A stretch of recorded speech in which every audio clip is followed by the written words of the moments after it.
We have one day to look at the book of Jonah. What is Jonah about? It's about pride and prejudice. Several years ago, there was a book and a movie that was called Pride and Prejudice, and they really go together. When you get proud, you get prejudice against other people. My question today is, what is the cost of pride and prejudice?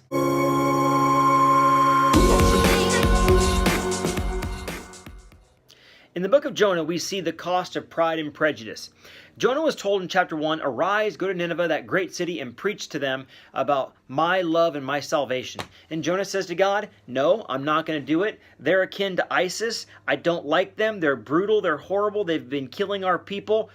I'm not going to preach to them the gospel." He got on a ship, went to Joppa, the opposite way, and God sent a storm. And when the storm came, he was found at the bottom of the boat sleeping. The sailors thought they were going to die. They wake him up. They say, "What's wrong with you, sleeper? Tell us what on account of why this is going on." And he says, "Well, look, it's because I'm running from God." They said, "What do we do?" He says, "Throw me overboard." Now, this was Jonah saying, "I'd rather die than obey you, God." This wasn't an act of obedience. An act of obedience would be to say, "Turn the ship around and let's head toward Nineveh." Instead, he says, "I'd rather die than obey God." So they throw him overboard. He thought he was going to die. He got swallowed by a whale, and he's inside the belly of the whale for 3 days before he prays. That is a hard heart. Chapter 2 is his prayer. And in his prayer, he's thankful to God for his own salvation. And yet, in chapter 3, we find he doesn't care anything about the salvation of other people. Because in chapter 3, he goes to Nineveh. He says, in 40 days, God's going to kill all you guys. And I'm going to watch. It's going to be great. And they say, let's repent. Who knows? Maybe God kills us. Maybe he doesn't. But maybe he'll relent from this disaster. They knew so much about God, and they'd never been told this. He didn't tell them that, certainly. And it was true. God is the God who changes his mind. We looked at that a few days ago. So in chapter 4, Jonah's upset that they repented and God didn't destroy them.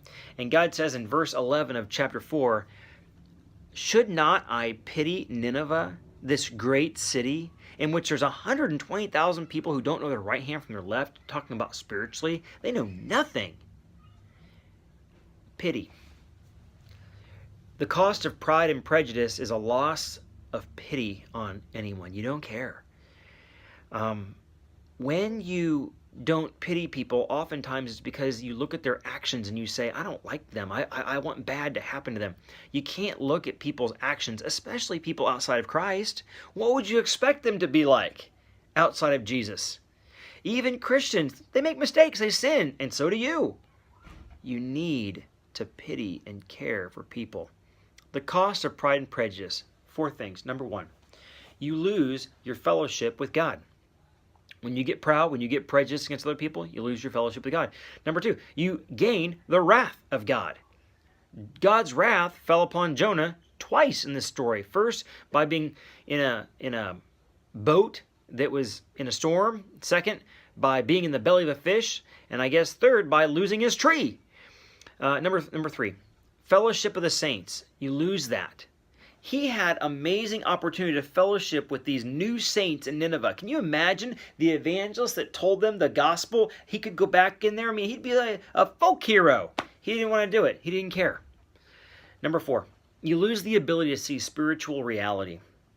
When you get prideful and you get prejudiced against other people, you don't even see spiritually what's going on. He was like blind, living with blinders on his face. All he could see was a tree. It's like, "I love my tree. My tree's dead. I hate you, God. Why? You must hate me. Why don't I just die again?"